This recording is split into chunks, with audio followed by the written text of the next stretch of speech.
I have had some of the most amazing, fond memories in my life right here.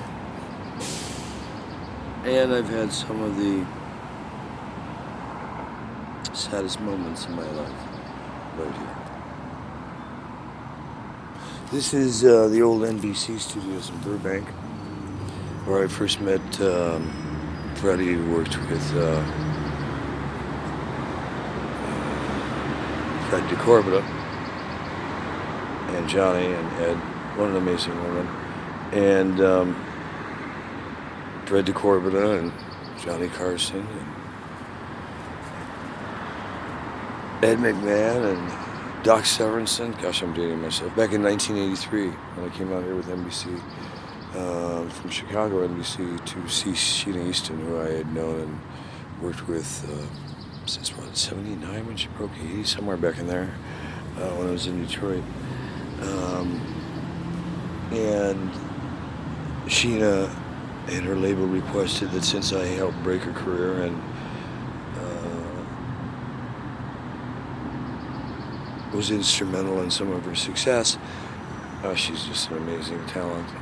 And I saw her a few years ago in Las Vegas, and we got together after a show and did an interview, which you can find on the internet if you Google Kurt Kelly and Sheena Easton. What a wonderful woman. Sheena, much love. Johnny, Ed, Fred, Freddie, Doc, bless all of you from the day one. You took me in like family. And over the years, Fred invited me over to his offices here at NBC many times to talk about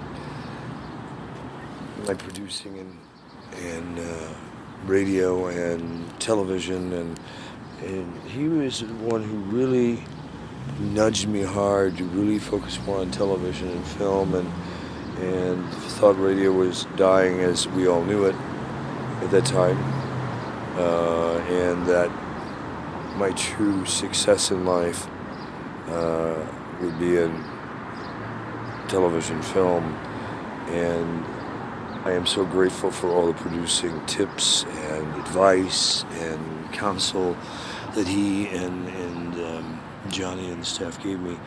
But Fred was just amazing, and Johnny, truly one of the kindest, when you first meet him, shyest guys that I remember. But he just, when Johnny spoke, I listened.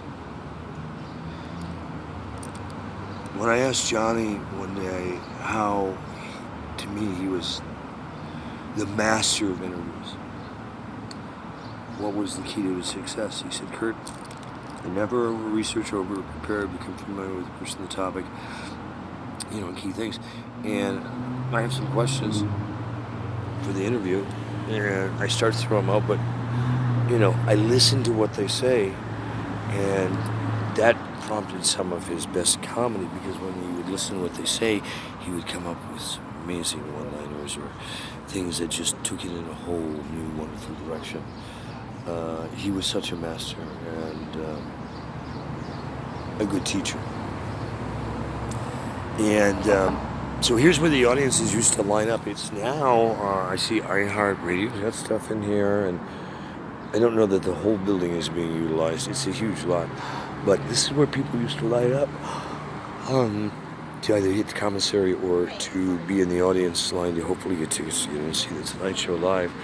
Not the exit I normally came in. I'd see him lined up there. Johnny, and even Jay Leno's staff, Rolf and all those guys, when Johnny left, took care of me, and I would go in the backstage in the VIP green room entrance and always have preferred seating and access to interact with the staff and the guests,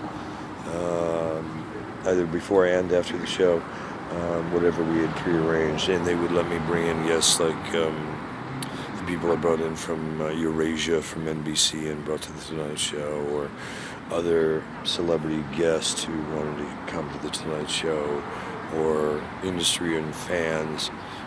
It didn't matter. Whenever I called, I was always blessed to get access into the Tonight Show so many remarkable times, and had amazing seats, and I'm so glad for the experiences I had here.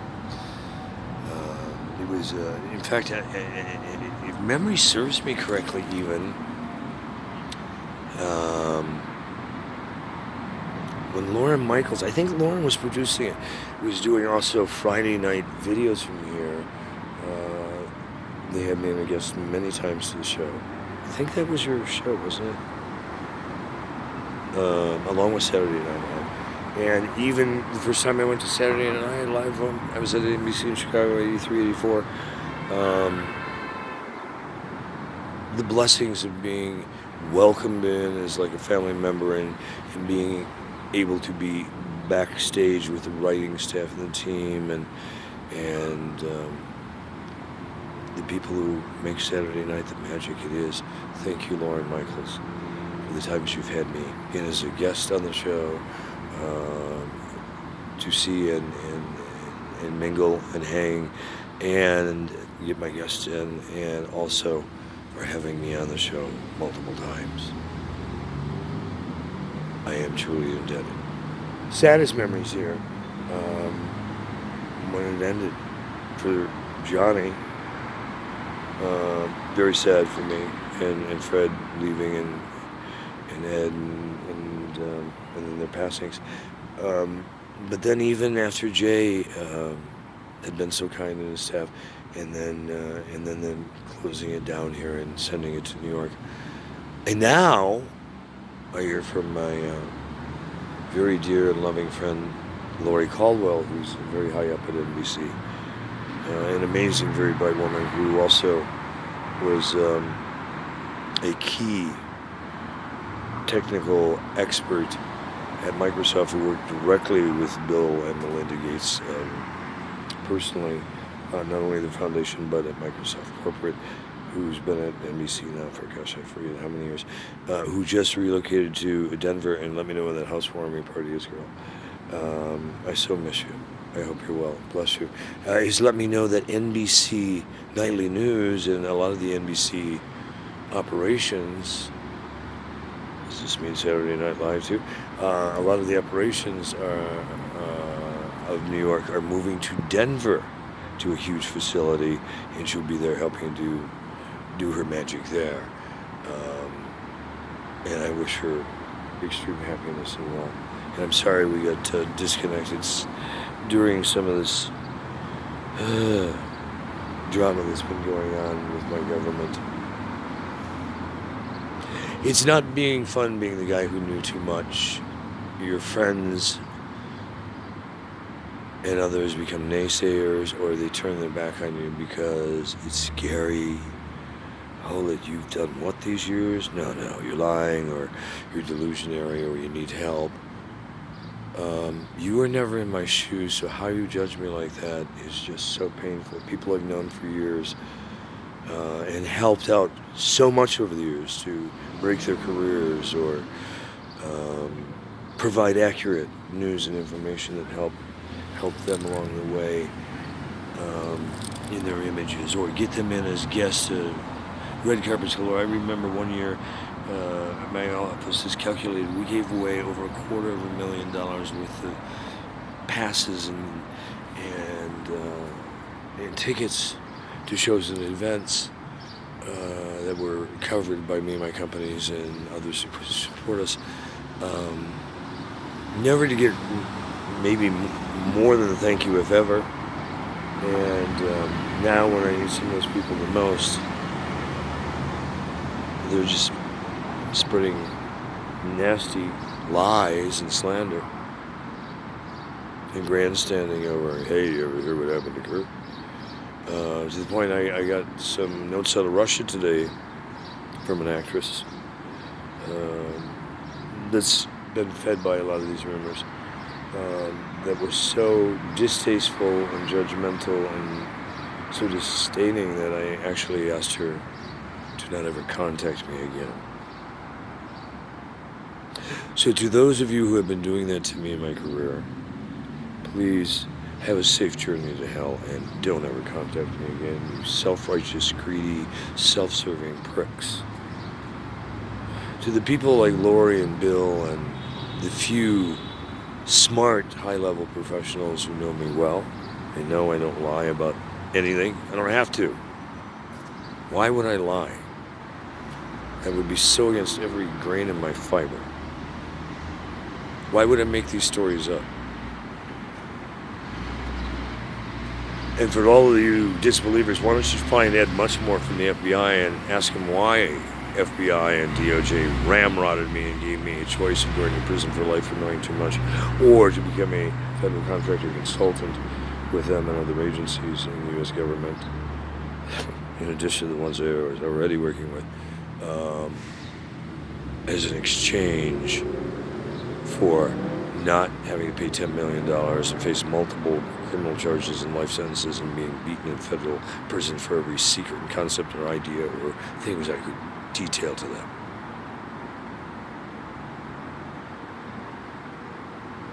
Why don't you ask him that? Or maybe you could get a hold of Thomas Neitzel and Karen Neitzel, my ex, who helped my $10 billion company that was projected to be worth $2 to $4 billion by 2001 in federal court by independent appraisal. Nobody wanted Uncle Kurt to have that much money or that much power.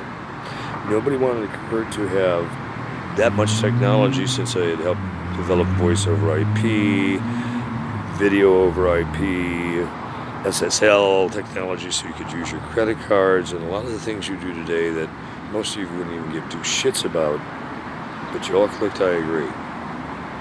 So as I peer at some of your stuff with my access and see the shit you've been sending about me and saying about me to others, the twisting of the knife in my back from the two-faced people I've known in politics, business, entertainment, and other industries that I've worked in.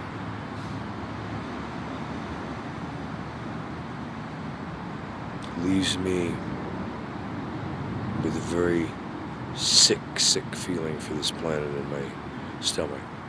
For those people who are upset that I sent them texts about supporting the concept for world peace and supporting getting our government straight, because I've become very vocal about how corrupt our government is and has become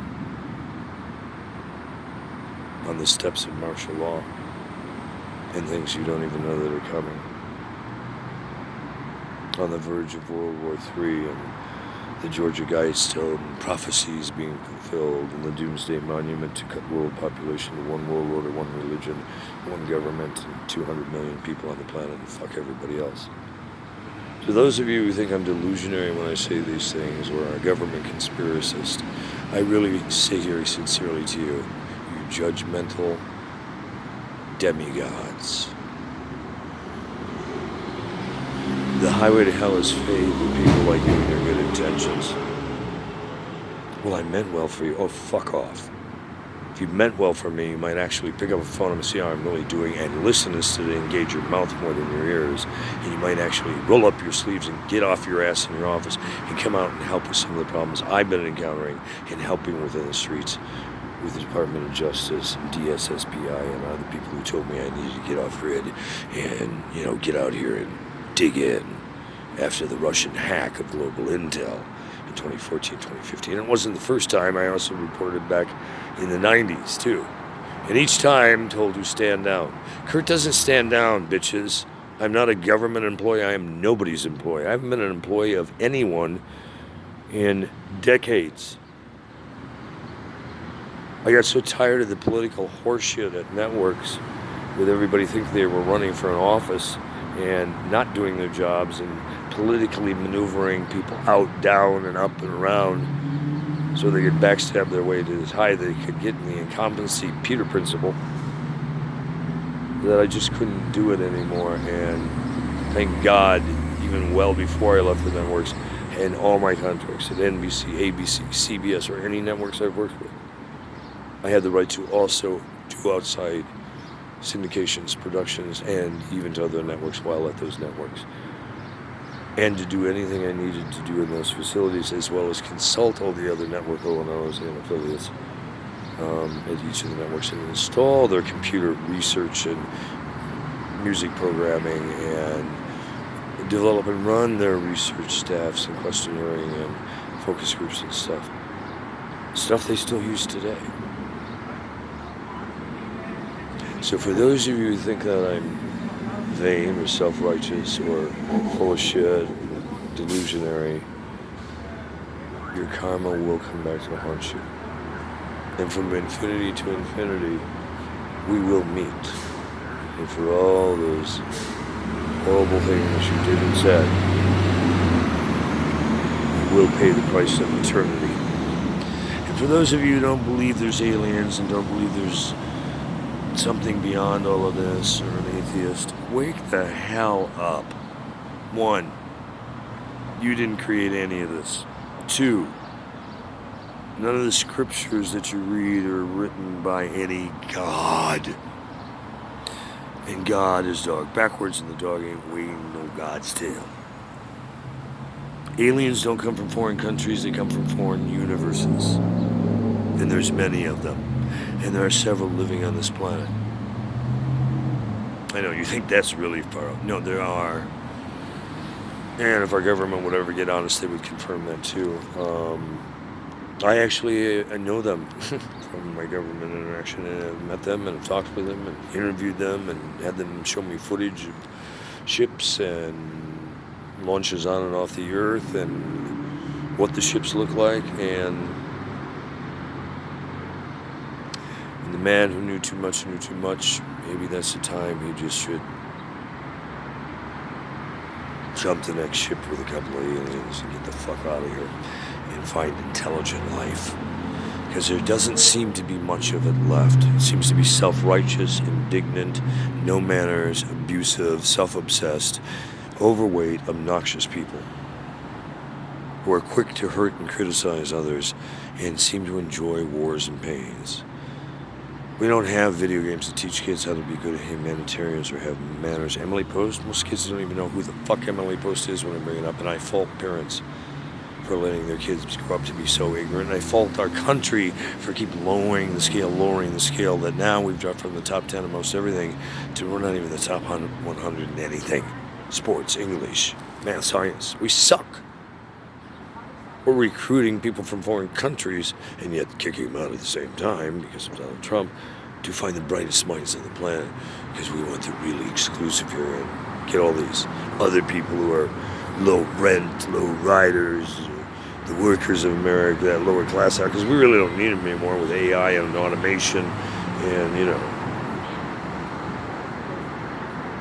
others. And with new alien intelligence and things that they haven't even exposed to, these people who are running your planet are going to run you right into the ground. If you don't wake up and start to take control of your governments and religions and get them honest, you deserve everything that's about to happen in Armageddon and World War III. You either take a stand for peace and you start to pull your head out of your ass and do research, and you'll realize that you're in extinction number 7. This isn't the first go-around on this planet. There will not be an extinction 8. Those feelings, those hits you get of deja vu or vujade. This is round 7.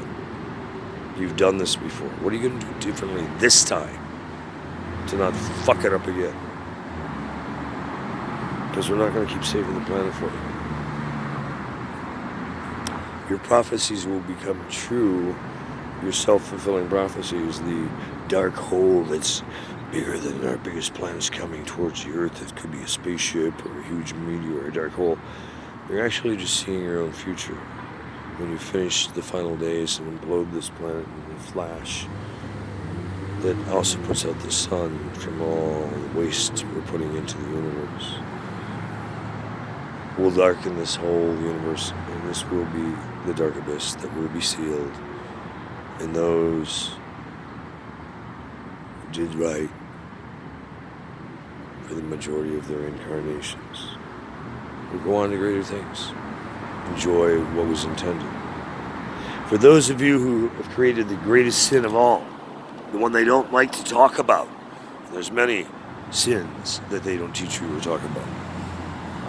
And I'm not here to break them all down for you. I've done that in previous videos. Go look them up. But for those of you self-righteous people who let free will run riot, where you can force your will onto others for sex, for drugs, for abuse, for slavery. Funny how a bunch of slave owners created a constitution and then fucked it up shortly after. We've never really lived the constitution America was supposed to have. We've been mangling it and train wrecking it ever since. And more recently, we're selling it out to China and other countries as quick as we can for every dime we can gouge out of the world before we slam it into World War III and Armageddon and get rid of all those unnecessary people we don't need anyway. Google the new smart bomb, the one that sucks the oxygen out of the region for 12 hours. How are you going to survive that one? Or the chemtrails, or the mandatory vaccinations of stuff that we cured that has mysteriously come back thanks to CIA re-releases. Folks, this isn't a joke. But sheeple, you deserve to die if you want to live your lie.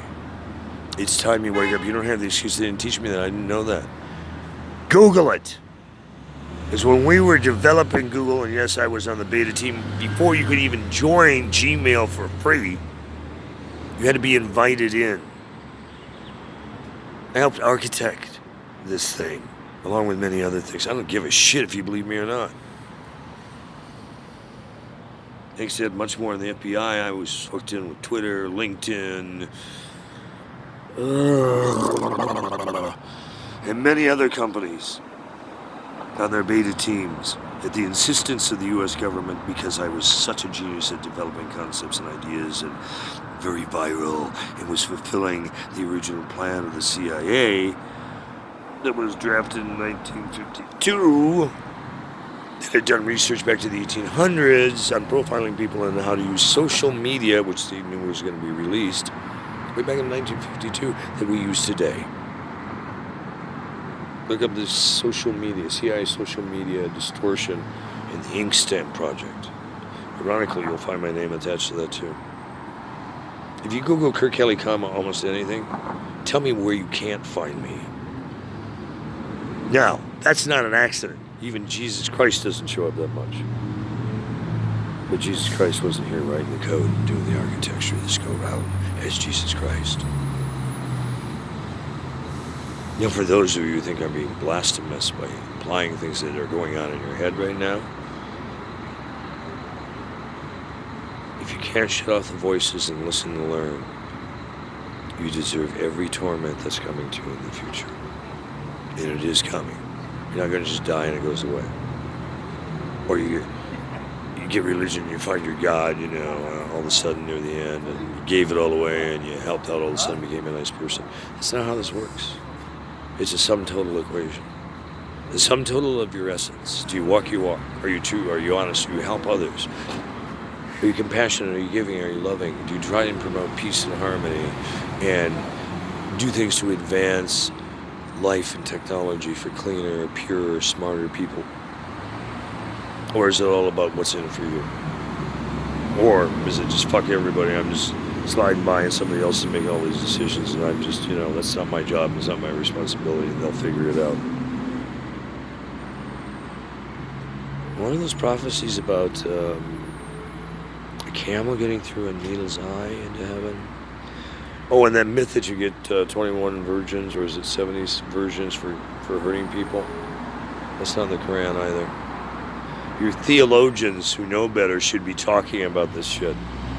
And those of you who are higher up in religion, who know about innocent people being molested or hurt by religious types and terrorist groups, those of you who have knowledge of this and are sitting by quiet, you'll go to hell too. The proverbial hell, the eternity.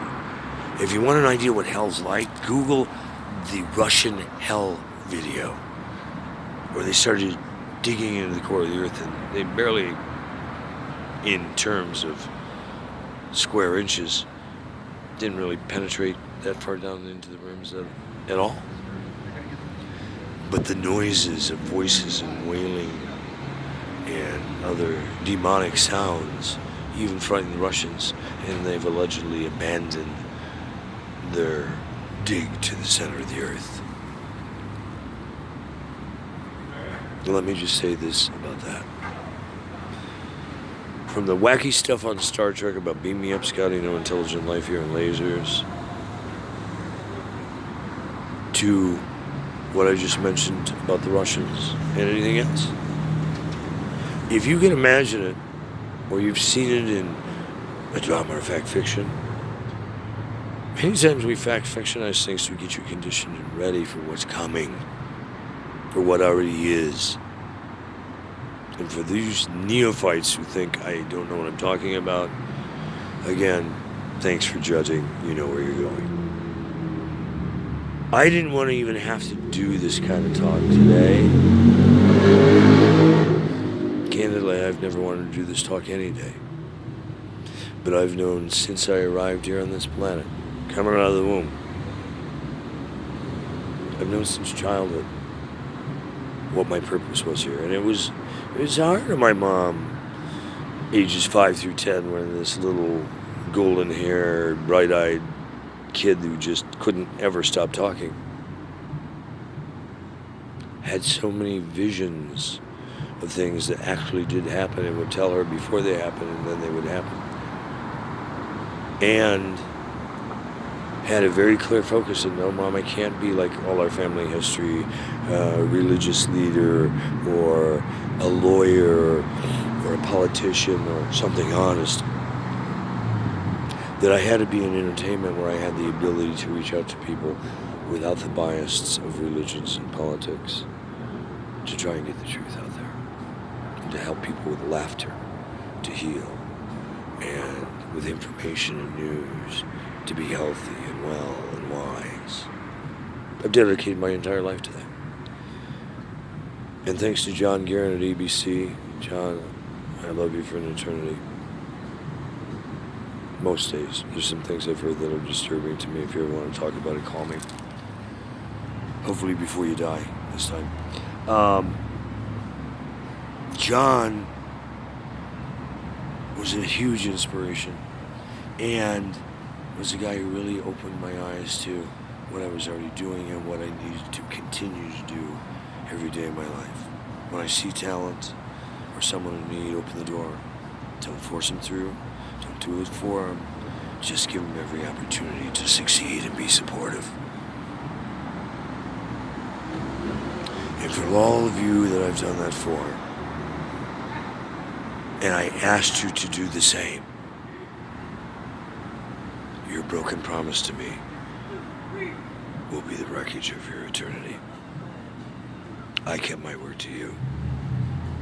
You? Not so much. You want to make an amends? Pick up a phone and call me. Don't send me a bunch of fucking texts and hope you can get long, drug-out drivel with me. I'm tired of these long text messages and emails that are self-serving to make you feel better and do jack shit for me. I want to hear your actual voice. I want to hear what you're saying, the tone in your voice. I'd rather see you in person. So if you really want to make an amends, find me. And soon, because I'm at a point where I've had just about enough of everyone on this planet. And Bill was right, unfortunately. I can't trust anybody, because even as recently as today, some of my best friends, who I thought for all these years, have found a way to knife me in the back and turn it. And I don't even think they're bright enough to realize what they did.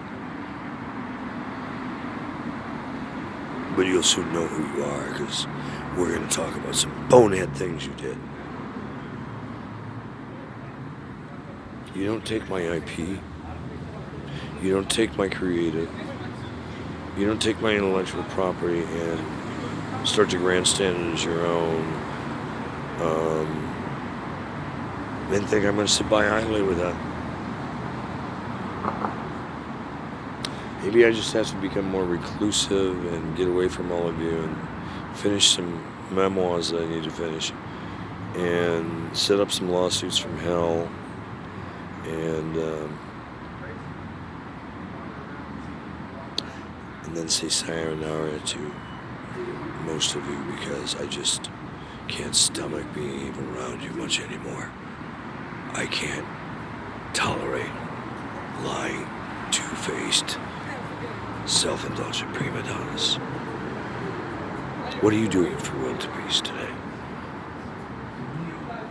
Why don't you let me know? Tell me personally.